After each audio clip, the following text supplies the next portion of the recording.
अस्सलामुअलैकुम। आज इस वीडियो में मैं आपको दिखाऊंगा एक कंप्लीट फीड मिल का सिस्टम।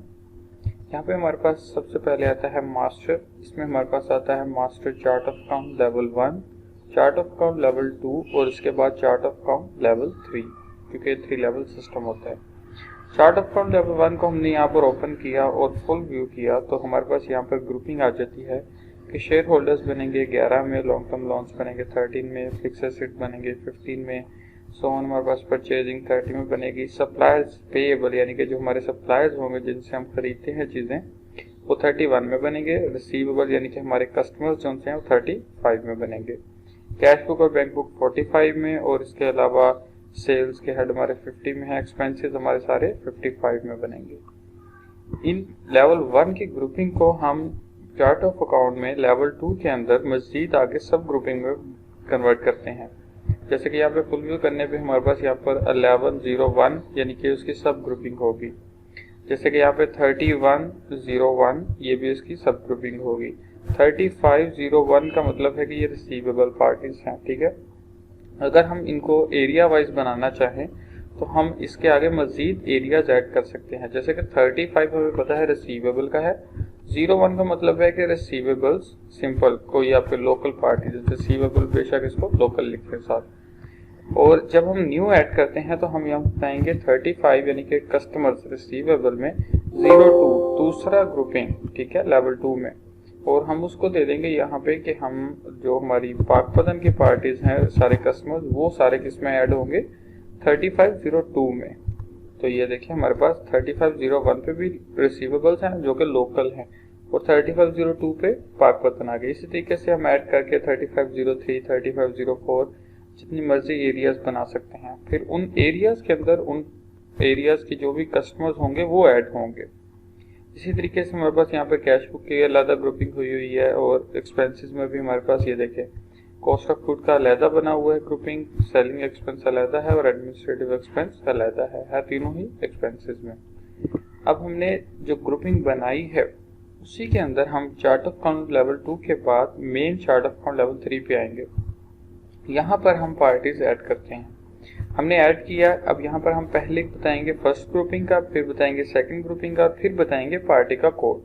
जैसे कि 31 हमारा पेबल का ग्रुप है, 01 उसकी लेवल 2 की ग्रुपिंग है और 0001 यानी कि पहला पार्टी का कोड।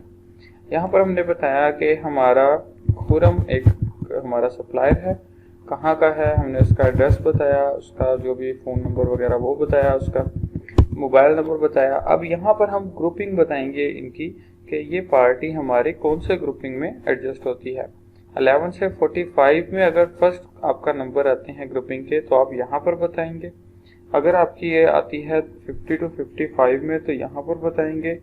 और यहाँ पर अगर हमारा एक्सपेंसेस में कोई आता है, कैश बुक में आता है तो हम यहाँ पर बताएंगे। तो हमने इंटर किया, यहाँ पर आकर हमने इसको ड्रॉप डाउन किया, हमने कहा ये खुरम है और 31 का मतलब था सप्लायर। तो हमने इसको ड्रॉप डाउन करके यहाँ से बताया कि ये हमारा सप्लायर है पेएबल वाला। इंटर किया, उसकी सप्लायर की ग्रुपिंग आ गई, बाकी सब में से इंटर करके गुजर के हम नीचे आ जाएंगे। उसके बाद हमने बताना है कि ओपनिंग बैलेंस के लेने वाला है या देने वाला है। देने वाला है तो क्रेडिट में, लेने वाला है तो डेबिट में। तो मैंने यहाँ पर इसका बैलेंस दे दिया 2 लाख क्रेडिट का, इंटर किया और पार्टी होगी सेल। इसी तरीके से जब हम रिसीवेबल्स बनाएंगे कस्टमर्स तो हम ऐड करके 35 देंगे। 01 का मतलब था कि सिंपल रिसीवेबल जो लोकल वाले कस्टमर्स थे, एक हम लोकल का बना देते हैं, यहाँ पे उसको हम दे देते हैं अली नेम दे देते हैं, ठीक है।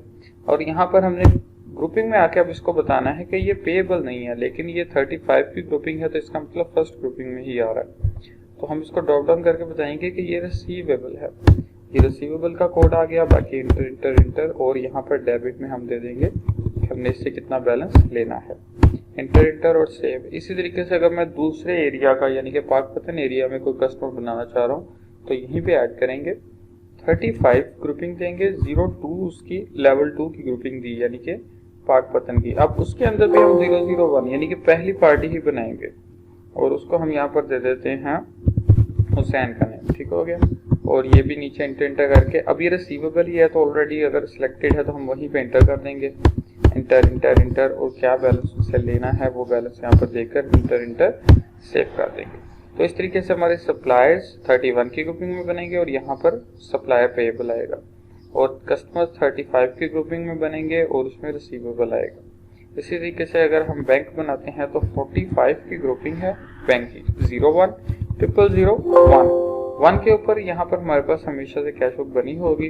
तो इसके बाद हमारे पास ऑप्शन बचती है 45 01 002।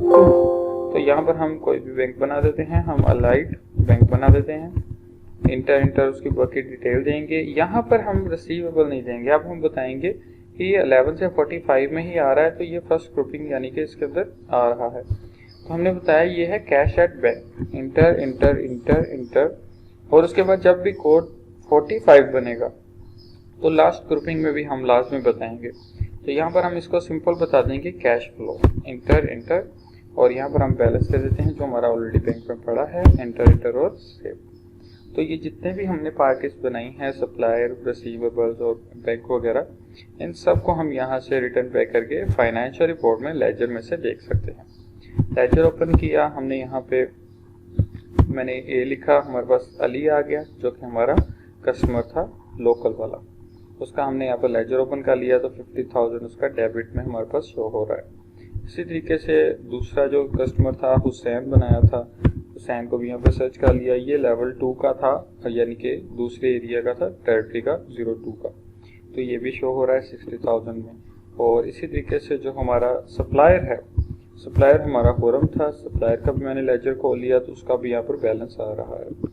तो अब इनको अगर मैं ट्रायल बैलेंस में यहाँ पर खोलता हूँ, फाइनेंशियल रिपोर्ट ट्रायल बैलेंस में इंटर इंटर करने पे जब मैं पूरी रिपोर्ट ट्रायल बैलेंस खोलता हूँ तो ये मुझे ग्रुपिंग वाइज, एरिया वाइज दिखाएंगे कि खुरम हमारे पास पेएबल, सप्लायर पेएबल में 01 यानी कि उसकी सेकंड ग्रुपिंग में खुरम है 2 लाख उसका देने वाला, रिसीवेबल यानी कि 35 की ग्रुपिंग है, उसमें 3501 लोकल वाले हैं जिसमें अली है, उससे 50,000 लेना है, और 3502 उसी रिसीवेबल में पाकपतन एरिया है जिसमें हुसैन है हमारा कस्टमर, जिससे 60,000 लेना है और टोटल 1,10,000 इन दोनों से लेना है। ठीक हो गया। इसी तरीके से कैश और बैंक में हमारे पास अलाइड बैंक बना है जिसमें ये बैलेंस पड़ा है। तो यह ट्रायल बैलेंस से हम अपने सारे हेड्स को देख भी सकते हैं। तो चार्ट ऑफ अकाउंट में ही हम अगर कोई एक्सपेंस बनाना चाहते हैं तो 5503 हमारा एडमिनिस्ट्रेटिव एक्सपेंस का कोड था, 0001 उसमें हम अपने एक्सपेंस का हेड बता देंगे, जैसे हमने कहा फूड एक्सपेंस, ठीक है, और उसकी बाकी डिटेल फिल कर देंगे। और यहाँ पर हम बता देंगे, अब ये फर्स्ट ग्रुपिंग में नहीं आ रहा क्योंकि ये है 55, तो ये सेकंड ग्रुपिंग में आ रहा है, तो हमने फर्स्ट ग्रुपिंग खाली छोड़ दी, सेकंड में हमने इसको बता देना है एडमिनिस्ट्रेटिव एक्सपेंस, इंटर इंटर, और थर्ड ग्रुपिंग इसकी खाली छोड़ देनी है और इंटर इंटर करके सेव। तो इस तरीके से एक्सपेंस भी यहाँ पर बन जाएंगे। चार्ट ऑफ अकाउंट हमारा कंप्लीट होने के बाद हम देखेंगे कि अगर पेमेंट लेते हैं या देते हैं तो वो कैसे लेंगे। फाइनेंशियल रिपोर्ट में हमारे पास यहाँ पर वैसे ही आएगी, कैश बुक आएगी हमारे पास।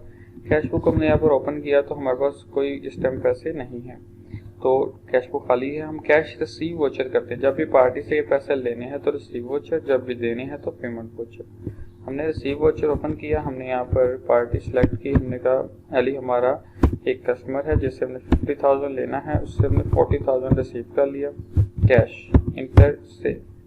ठीक हो गया। अब ये अली के लेजर से पेमेंट निकल गई और कैश बुक में ऐड हो गई। कैश बुक ओपन की तो हमारे पास यहाँ पर बैलेंस आ गया 40,000 जो कि अली से आया है।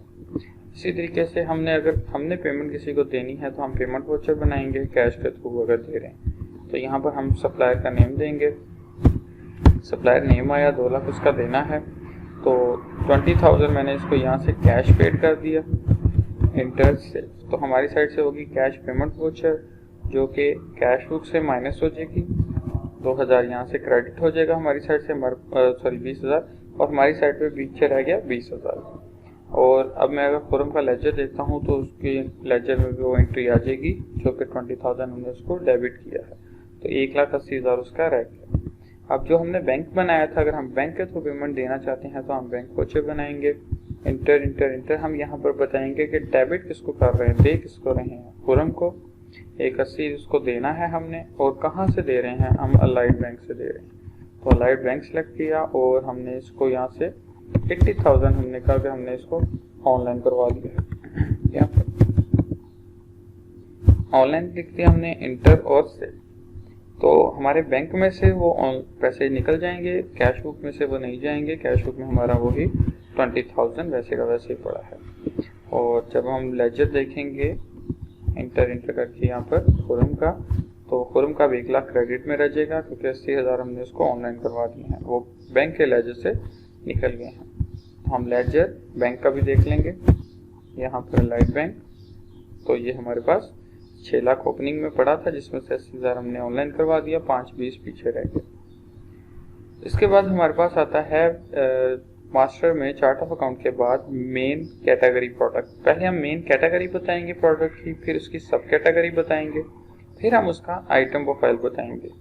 मेन कैटेगरी का मतलब होता है कि अगर हम इसको फुल व्यू करते हैं तो हम यहाँ पर प्रोडक्शन यानी कि फिनिश गुड आइटम हम इसको कह सकते हैं। उसके अलावा रॉ मटेरियल, उसके अलावा मेडिसिन, ये 3-4 टाइप्स की यहाँ पर बनी हुई है। प्रोडक्शन चीज़ वो होती है जो हम बनाकर सेल करते हैं। रॉ मटेरियल वो चीज़ें होंगी जो हम परचेज करके जिनको यूज़ करेंगे अपनी फिनिश गुड आइटम बनाने के लिए। उसके अलावा सब कैटेगरी में आए तो हमने फुल व्यू किया। यहाँ पर हमारे पास फिलहाल कोई सब कैटेगरी नहीं बनी थी, तो हम ऐड करके यहाँ पर बना सकते हैं। हमने कहा ये हम फीड बना रहे हैं, फीड यानी कि उसकी कैटेगरी आ जाएगी। ठीक हो गया। उसके बाद हम आगे मास्टर आइटम प्रोफाइल में। अब फीड के अलावा भी इसमें हम कुछ चीज़ें ऐड कर देते हैं, जैसे कि फीड तो वो चीज़ होगी जो कि हमारी सेल होनी है। बाकी जो रॉ मटेरियल्स हैं वो हमारे वो होंगी जो कि हम यूज़ करेंगे फीड बनाने के लिए। तो उसमें हमारी काफ़ी चीज़ें आ सकती हैं, जो भी हमारी चीज़ें उसमें यूज़ होती हैं।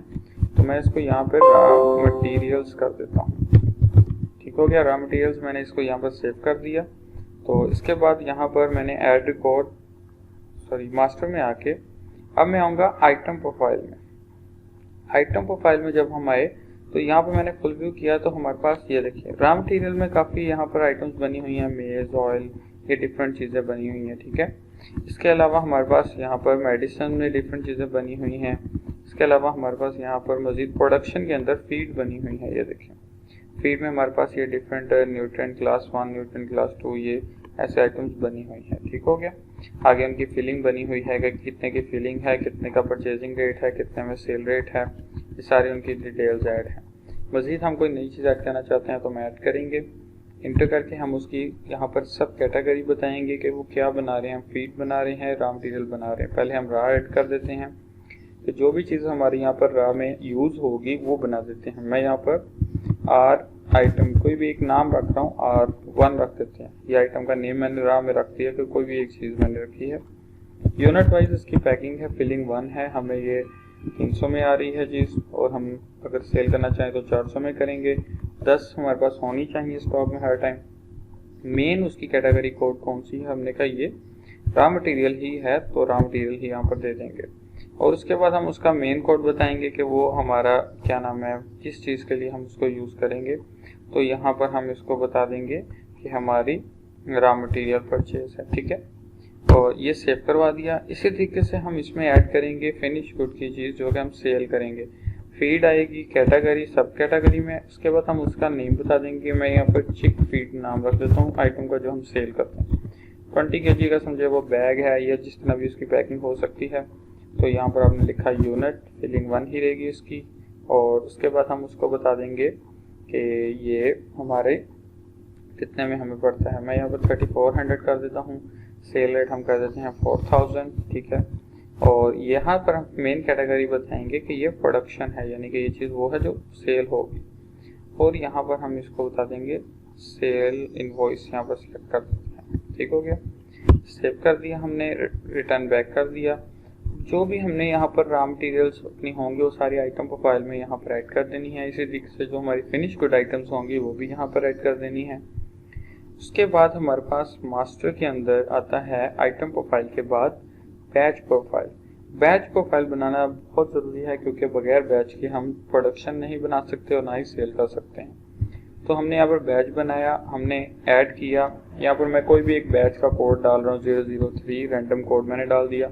यहाँ पर मैं आइटम को इंटर करके, यानी कि मैं यहाँ पर इंटर करके मैं यहाँ पर सिलेक्ट कर लेता हूँ। यहाँ पर हम कोई भी बैच बनाते थे, जैसे फुल व्यू करने पे हमारे पास यहाँ पर एक बैच बना हुआ है 111 एनी आइटम। अगर हमारी कोई भी ऐसी आइटम है जिसका हम मतलब कि अगर बैच नहीं बनाना चाह रहे, हम एक रैंडम एनी आइटम के नेम पे बैच बना के उसका सेल रेट दे देंगे कि वो कितने में सेल करेंगे।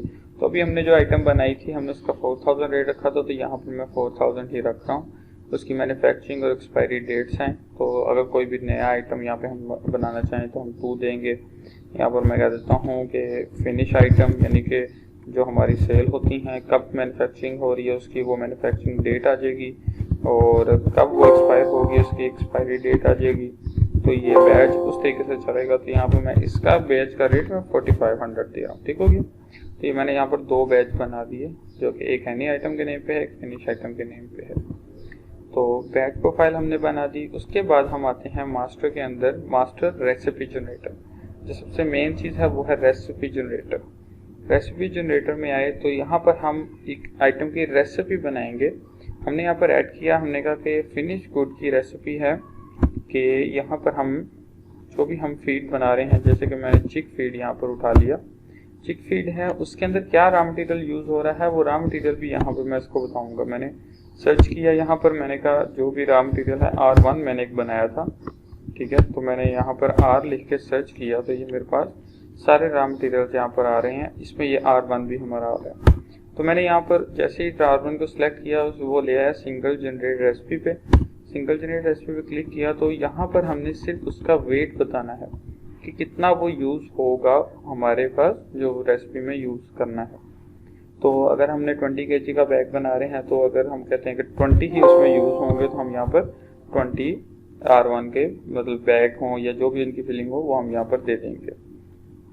कंट्रोल W किया। इसी तरीके से हम ऊपर बार बार इसको ऐड करते रहेंगे, ऊपर वही फिनिश गुड की आइटम सेलेक्ट करते रहेंगे और नीचे रॉ मटेरियल ऐड करते रहेंगे। जैसा कि यहाँ पे मैं रॉ मटेरियल या मैंने ऐड कर दिया, दूसरा भी इसको भी जनरेट किया।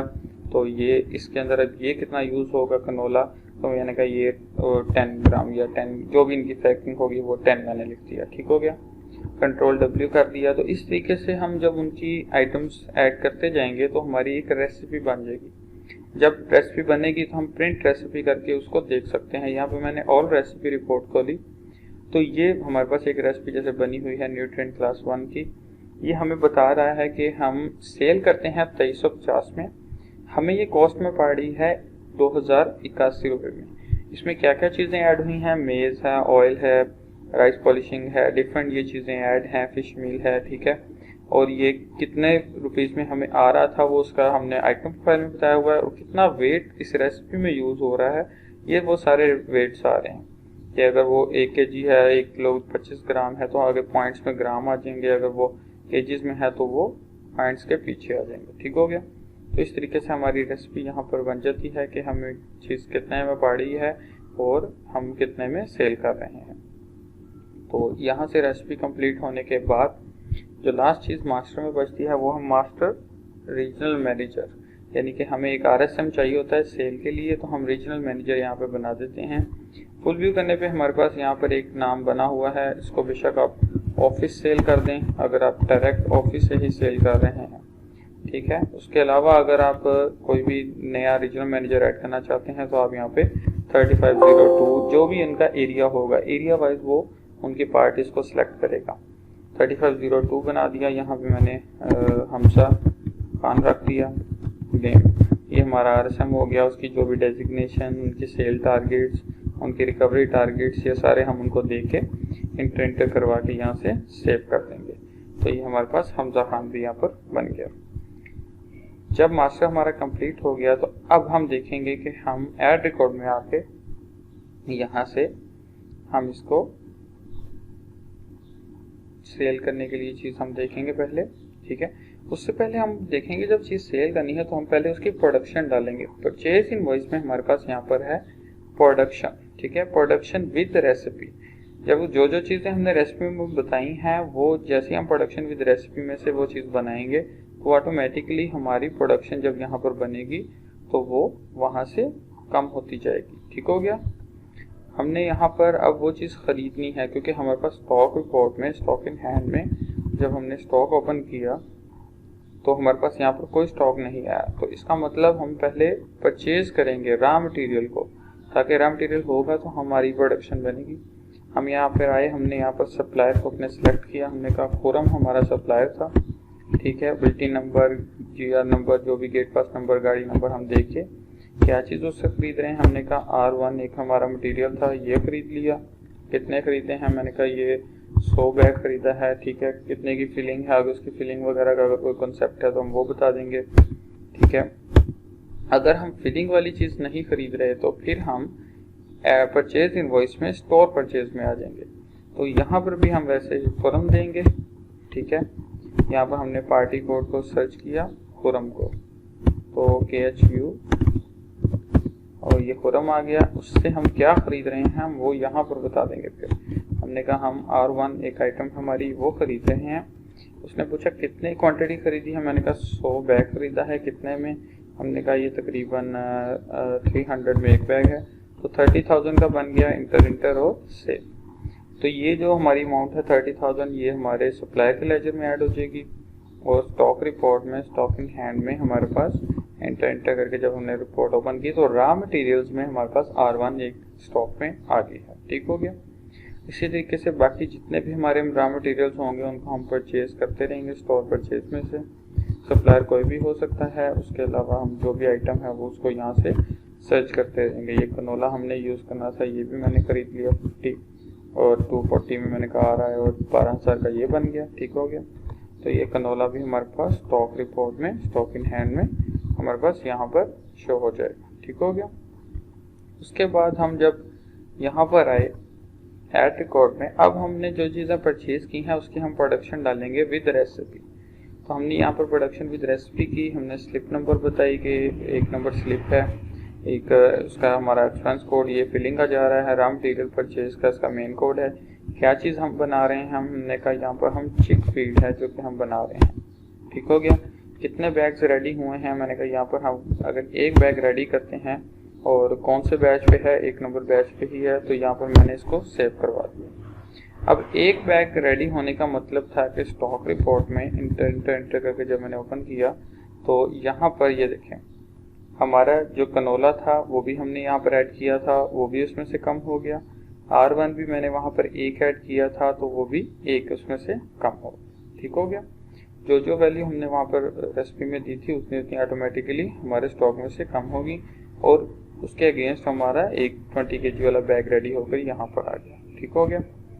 अगर अब इसी तरीके से मैं और प्रोडक्शन डालता हूँ ज़्यादा बैग्स की विद रेसिपी, तो यहाँ पर मैंने इंटर किया और मैंने आकर बताया कि मैं चिक फीड को बना रहा हूँ, और कितने बैग्स, 20 बैग 1 नंबर बैच पे ही सेव कर दिया।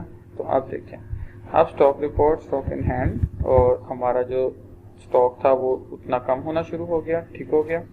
और उसके अंदर से हमारा ये देखिए 21 बैग हमारे रेडी हो गए प्रोडक्शन में फीड कैटेगरी में, यानी कि वो आइटम्स हैं जो कि अब हम सेल कर सकते हैं। तो इसको हम सेल करने के लिए ऐड रिकॉर्ड में आ जाएंगे, ठीक है। यहाँ पर हम सिंपल हमारी जो सेल इनवॉइस है वहाँ पर आ जाएंगे, सेल इनवॉइस इंटर, यहाँ पर RSM हम बताएंगे कि कहाँ से कर रहे हैं, हमने कहा ऑफिस से कर रहे हैं। जो ऑफिस के अंदर हमारी पार्टीज होंगी, हमारा अपने जो हमारे हो सकते हैं क्या नाम है, फार्म हाउसेज हो सकते हैं, जो भी हमारे शेड्स हो सकते हैं, हम उनको यहाँ से सेल कर सकते हैं। तो ये मैंने नेम सेलेक्ट किया पार्टी का, जो भी उसकी डिटेल्स होंगी वो ऐड करेंगे, क्या चीज़ सेल कर रहे हैं हम वो यहाँ पर सिलेक्ट कर लेंगे, किस बैच से कर रहे हैं, कितनी क्वांटिटी कर रहे हैं। अब ये मैंने बैच नंबर 1 दिया तो उसने साथ ही दिखा दिया स्टॉक इसमें पड़ा हुआ है 21, तो मैंने 12 पीस सेल कर दिए जो कि 4,000 की एक वैल्यू थी और उस पर कोई डिस्काउंट नहीं था, और टोटल हमारा बन गया 48,000, ठीक है। और अगर ऑन द स्पॉट हमने कैश रिसीव किया है तो हम यहाँ पे दे देंगे, वरना हम उसके लेजर में ऑटोमेटिकली ऐड हो जाएगा। सेव किया हमने, उसका प्रिंट निकाल के इसको यहाँ से डिलीवरी चलान, गेट पास चलान और इनवॉइस प्रिंट तीनों दे सकते हैं। इनवॉइस प्रिंटिंग करके हम देख लेते हैं, ये हमारी इनवॉइस आ गई सामने, पार्टी का नेम, उसकी डिटेल, किस दिन था, क्या व्हीकल नंबर था, टोटल कितनी वैल्यू का था और क्या उसका बैलेंस है, ठीक हो गया। उसके बाद हमारे पास यहाँ पर हम सेल टैक्स इनवॉइस भी बना सकते हैं। अगर हम सेल कर रहे हैं तो हम आउटपुट सेल बनाएंगे, कस्टमर का नेम देंगे, आइटम बताएंगे कौन सी सेल कर रहे हैं, कितने % सेल टैक्स उसमें ऐड हो रहा है, कितने % फैट ऐड हो रहा है, तो वो टोटल हमारी यहाँ से सेल टैक्स की इनवॉइस आ जाएगी।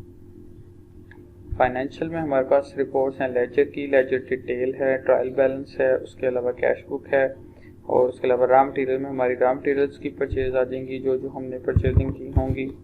ठीक हो गया। यहाँ पर हम रॉ मटेरियल की रिपोर्ट ओपन कर लेते हैं, ये सारी रॉ मटेरियल्स की रिपोर्ट आ जाएंगी जो जो हमने परचेज की होंगी। उसके अलावा स्टोर की हमारी क्या क्या परचेजिंग थी, हमने रॉ नहीं की थी, आज स्टोर की परचेजिंग की थी। तो जब यहाँ पर हम स्टोर की रिपोर्ट ओपन करेंगे तो वो हम स्टोर में दिखाएगा कि हमने क्या क्या चीज़ें आज परचेज की थी, वो ये 2 चीज़ें थी। ठीक हो गया। उसके अलावा प्रोडक्शन किस किस चीज़ की हुई है, डेली प्रोडक्शन रिपोर्ट आ जाएगी। यहाँ पर हमने इसको बता दिया कि ये हमारे आज की डेट है और क्या क्या चीज़ें प्रोडक्शन में बनी हैं वो हमें दिखा देती। ये इसने दिखा दिया कि आपकी ये चीज़ें प्रोडक्शन में बनी हैं। ठीक हो गया। सेल रिपोर्ट आ जाएगी, डेली की सेल रिपोर्ट के क्या किस दिन में क्या क्या चीज़ सेल हुई है वो हम यहाँ पर डेट वाइज सेल रिपोर्ट देख सकते हैं। हमने ये चीज़ अली को सेल की है 48,000 की। ठीक हो गया। और इसी में हमारे को मंथ वाइज, पार्टी वाइज, ये डिफरेंट सारी सेल्स लगी हुई हैं। RSM वाइज, आप RSM वाइज भी रिपोर्ट्स खोल सकते हैं। सेल यहाँ पे RSM wise, product wise, recovery wise. ठीक है। आप RSM वाइज यहाँ पे रिपोर्ट खोलेंगे तो यहाँ पर आप RSM का कोड देंगे। हमने ऑफिस सेल से किया था तो हम ऑफिस सेल से यहाँ पर रिपोर्ट ओपन करते हैं। तो ऑफिस सेल में से लोकल एरिया में अली को हमने 48,000 की सेल की थी। ठीक हो गया। तो इस तरीके से हमारे पास सेल की रिपोर्ट्स अलग आ जाएंगी और GST की रिपोर्ट्स हमारे पास अलग आ जाएंगी। इनपुट GST अलग होगी और आउटपुट GST अलग होगी। इनपुट मतलब परचेजिंग, आउटपुट मतलब सेल हो गया। स्टॉक की हमारे पास ये डिफरेंट रिपोर्ट्स यहाँ पर हैं और उसके अलावा यूटिलिटी में हमारे पास बैकअप की ऑप्शन है और यूज़र राइट्स के ऑप्शन हैं। तो हम यहाँ से बैकअप लाजमी किया करें। ठीक है। जैसे हम इसमें से कोई भी वोचर अगर डिलीट करना चाहते हैं तो हम पार्टी का यहाँ पर लेजर खोल के उसका वोचर नंबर नोट करके उस वोचर को डिलीट कर सकते हैं। ये वोचर नंबर बन रहे हैं, डेट और वोचर का नंबर, और उसकी टाइप हम यहाँ से नोट करेंगे। 2J11 डेट का था तो यहाँ से हम डिलीट में जाके उसको बताएंगे कि 11 डेट है, 2 वोचर नंबर है, J टाइप थी। जैसे हमने इसको शो किया वो वोचर सामने आ गया। स्केप करके हम इसको डिलीट कर देंगे और डिलीट के बाद हम इसको रीइंडेक्सिंग कर देंगे यूटिलिटी में से। रीइंडेक्सिंग करने से वो हमारी फाइल्स अपडेट हो जाएंगी और अब हम अगर लेजर देखेंगे यहाँ पे तो हमारा जो वोचर था वो यहाँ से डिलीट हो गया। ठीक हो गया। इसके अलावा मज़ीद कोई क्वेश्चन हो तो आप दिए गए नंबर पर रब्ता कर सकते हैं। शुक्रिया।